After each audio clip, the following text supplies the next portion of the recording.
Kwa hiyo ndio umeamua kumwagiza mke wako aje kunikana na kunipiga mimi. Hivi unajua ni kiasi gani mimi ninakupenda? Unajua unanichekesha sana. Unanichekesha. Yaani kuna kauli umeongea hapo umesema mke wangu. Sasa sijaelewa yani. Mke wangu gani? Kwa nataka uniambie kwamba yule sio mke wako? Kwa nataka unichukulie mimi ni mtoto mdogo, si ndio? Na yule aliyenifuata ni nani? Wewe mwanaume, wewe ni muongo. Niambie ukweli. Yule aliyenifuata mimi na kunionya ni nani kwako? Usinifurahishe. Afu yule mwanamke ni beki tatu. Yule mfanyakazi shobo zake ananifuatafuata zile. Yaani yule mwanamke ananifuatafuata sana. Ushanielewa? Yule mwanamke mimi simjui. Sawa? Afu akae mbali na mimi. Utakapomuona muda wote, mwambie atakachomfanya yule mwanamke aje kusahau. Mimi nakukubali wewe. Wewe acha uongo. Yule ni mke wako amenifuata mimi. Hebu niambie ukweli. Alafu sasa, kosa ambalo unalifanya eti unaniagiza mimi nikamwambie. Wewe unatakiwa umwambie. Kwanza yule ni wa kwako, yule ni mke wako. Kwa nini sasa unataka kuniongopea? Yule ni wa kwako. Mungu wangu. Wewe muongo sana wewe. Yaani hadi kuongea amenionya na ameniambia atanipeleka polisi kwa sababu unatembea na mume wa mtu. Afu wewe leo unataka uweke maisha yangu hatarini? Hapana, siwezi kukubali. Naomba uniambie ukweli. Uko sahihi sana kuuliza swali zuri kama hilo.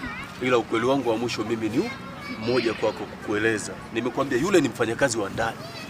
Ushanielewa mama? Anadekigi chumbani kwangu.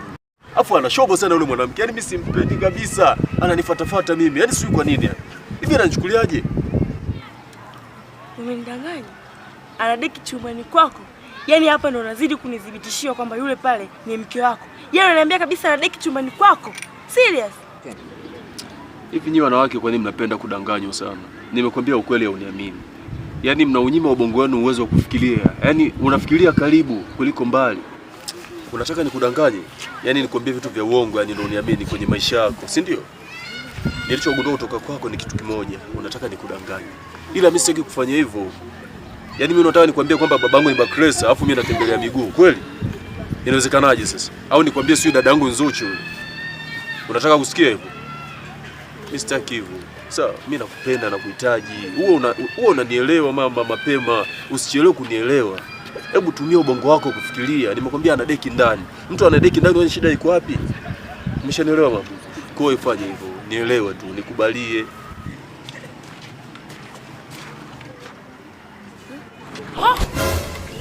Mume wangu yule. Mume wangu. Unaweza kunisaliti mimi kweli? Nilikuambia kabisa, kaa mbali na mume wangu, lakini bado unazidi kumfuatilia. Yesu namwambia. Yesu. Yesu. Hiyo ni onyo tu. Wewe. Naomba tuondoke.